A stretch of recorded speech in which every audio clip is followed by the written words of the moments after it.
What's up, Laker fans? Welcome into the Lakers Report. I'm your host, Jimmy Crowther, breaking down all the latest Laker news and rumors. And today we're going with some rumors talking about 5 guys the Lakers may be looking to sign in free agency this offseason using either their biannual exception or mid-level exception. But before we get there, I want to tell you to subscribe to the channel because, guys, we're trying to get to 24K for the one, the only, the late, the great Kobe Bryant. And once we get to 24,000, the day after we hit it, I'm going to wear my Kobe jersey live on air. Well, not live, but on air. So make sure you subscribe today. We're about 633 away from getting there. So help us scroll on down and hit that subscribe button. Let's talk about one guy the Lakers are already familiar with in Goran Dragic, the point guard that plays for the Miami Heat. Of course, they went up against him in the in the NBA Finals. And the Lakers have shown interest in Goran Dragic in the past. Now, one important note here is that Dragic really could be the starter from day one with the Lakers. I think he's an upgrade over Avery Bradley, Rajon Rondo, and anybody else that's on the roster, at least from an offensive standpoint. Obviously lacks a little bit on the defensive end. And even if he doesn't start, maybe he just comes in, he's a backup to Avery Bradley, the Lakers still need another established guard, and that's what Goran Dragic brings you, even though he is a little bit older. Now, Dragic is super steady. You can see his jump from the regular season to the playoffs was good, if not better, than what he did. From the regular season, he went 16 points to 19 points per game, pulled down about one more rebound. Assists hovered around that same number. Field goal percentage was almost identical, and he remained a confident and steady three-point shooter for the Miami Heat in the regular season and the playoffs, and led that team in scoring the entire way through. I think he'd be a perfect option for the Lakers, especially if he's looking to sign for the mid-level or the biannual exception. But of all the guards that are out there and that are available in free agency, which one would you most like to sign? Now, let me know in the comment section below. Go ahead, scroll on down and shout it out. Whoever it may be, a point guard or a shooting guard, make your choice. Now, another guard that we're going to be talking about here is Jordan Clarkson of the Utah Jazz. I've talked about him before, and I'm talking about him again here because I think he's a perfect fit on this Lakers team. Same Laker team that he played for 4 years from 2014 to 2018. Of course, they traded for him on draft night, and that's how they acquired him. And he has proven that since leaving the Lakers, he can be a consistent scoring option off the bench. You look at the 4 years that he spent in Los Angeles. Rookie year, pretty solid for a guy that comes out of the second round, but didn't play in many games, only 59 at 11 points per game. 15 points per game that second year round. He played in 79 games. The next season, he plays in every single game and scores 14 points per game. And then the next year, another drop off where he only plays in 53 games before he was shipped out and he left the Lakers.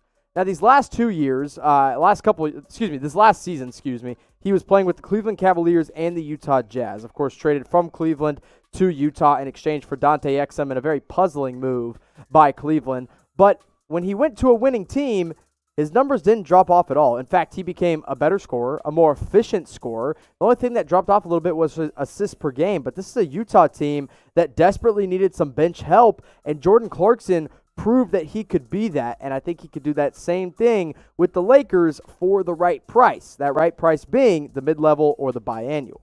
Another guy that the Lakers could go out and get for either the mid-level or the biannual is Jae Crowder. Yes, another member of the Miami Heat. Now, he's a guy that would come in and, unlike Goran Dragic, where he helped out the guard rotation, Crowder could come in and beef up that wing rotation, both in a sense of more guys, more players, more beef to that rotation, but also he's just a rough and tough dude, and that's something this Lakers team could absolutely benefit from.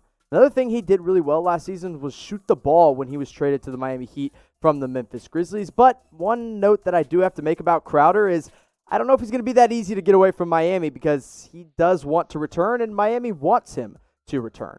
Now, you look at his stats last year. This is in his time combined with the Grizzlies, which was kind of an up-and-down portion of his career, and the Miami Heat, which was, of course, before the bubble, into the bubble, and the playoffs. He put up 11 points per game.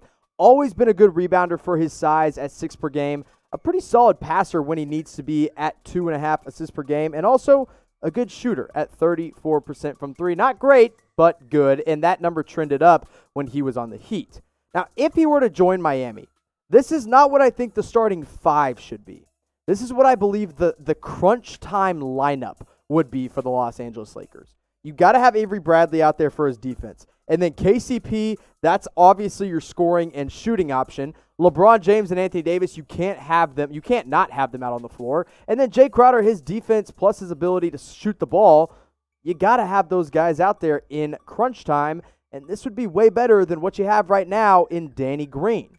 So what I want you guys to do is pick one of these two players. Now, originally I was like, hey, type JC for Jordan Clarkson or type JC for Jae Crowder. I was like, no, you can't do that because it's the same initials. Or you'd be typing JC for Jimmy Crowther. Look at that. Well, I guess we're all related so one way or another. But if you'd rather have Jordan Clarkson, if you want the former Laker back on the Lakers, type Clark.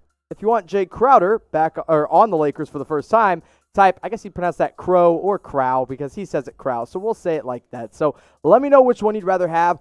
Personally, I think Jae Crowder is the better player, but I think Jordan Clarkson is a better fit on this Lakers team who desperately needs the offensive scoring off the bench, whereas Crowder is more known for his defense and tough-mindedness. Now let's go to the big men, and this isn't necessarily a need quite yet for the Los Angeles Lakers, but it could be this offseason, and one answer for that could be Tristan Thompson of the Cleveland Cavaliers. He's an unrestricted free agent this offseason. We all know that. We know that he and LeBron played together on the Cavs before, so that relationship is already there. And even though he is 29 years old, so he's kind of at the end of his prime now, he's still one of the best rebounders in the league when he's locked in and wants to be, thanks to his wingspan and pretty solid athleticism as well. Another reason I think he will be gone from Cleveland this year is they're pretty stacked at the big man position. They don't need to bring him back, and some team's going to pay him pretty well. Now, this past year in Cleveland, although they stink, he was putting up 12 points per game and pulling down 10 rebounds.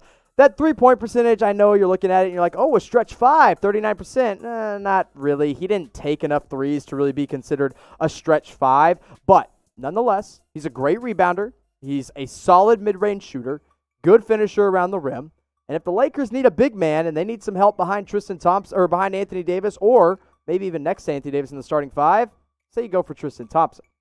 Now, no matter who the Lakers sign this offseason or who they already have on their roster, Fanatics has got their jerseys ready to go. Go to chatsports.com/Lakers jerseys. Pick up one of these authentic Nike jerseys from Fanatics today. I'm pretty sure they're going to have the Jordan version of these jerseys available sooner rather than later, so go check them out and get yours while you can. By the way, Anthony Davis, I don't know if he's switching his number or not yet, but if he does, this is going to be a collector's item. And if LeBron James might switch his number to number 6, that's going to be a collector's item as well. So go get yours today while they're shipping for free for a limited time only at chatsports.com/Lakers jerseys. That is one of the best. Actually, I take it back. Not one of. It is the best place to go get your jersey. Hey, holidays are coming up. Christmas is right around the corner. Go pick up a jersey for yourself or for your loved one. Now let's go to the center position with Derrick Favors. Derrick Favors, again, another unrestricted free agent this offseason, another 29-year-old guy. He's more of that traditional big man, kind of a back to the basket, kind of a loafer, kind of a guy that's going to go out and get you rebounds, but he knows how to win. And since he is 29 years old, the Pelicans are probably going to let him walk. They're not really looking to bring him back because he doesn't really fit their mold with Brandon Ingram, Zion Williamson, and John Morant, Lonzo Ball, But if the Lakers lose their big men, this guy could make some sense because he is very, very steady. And for the mid-level exception or the biannual exception, why not bring in a guy that averaged 10 and 10 and shot 62% from the field this past year and over the past few years has never shot less than 53% from the field as a whole? The thing I like about Derrick Favors, he's not going to pop off screen. He's not going to get you huge numbers at really any nights, but he knows his role and he plays it well. And the main reason I wanted to focus on Tristan Thompson and Derrick Favors is because the Lakers have two guys that are eligible to hit free agency this offseason. JaVale McGee, he probably is going to come back. It looks like he's going to accept that player option, but if he doesn't, you're missing one of your best shot blockers and one of your most efficient finishers around the rim and a guy that played in 68 total games. Or maybe you lose Dwight Howard to a team like the Golden State Warriors that need him a little bit more, and you're losing one of your best rebounders and best finishers around the rim, another great rim protector, and a guy that played in 69 games for the Los Angeles Lakers. So if you lose either of these two big men, or maybe you lose both of these big men, a guy like Derrick Favors or a guy like Tristan Thompson could make a lot of sense for you to use that biannual or mid-level exception. So who do you want to use the exception on? Let me know in the comment section, biannual or mid-level. And if you're kind of like, what the heck is a biannual? Let me explain real fast. I've explained it in previous videos, but the biannual, every team gets it every other year. Hint, hint, biannual. And it's more than the veterans minimum, but it's less than the mid-level. So either that or the mid-level, which exception would you like to use and who would you like to use it on? Let me know in the comment section.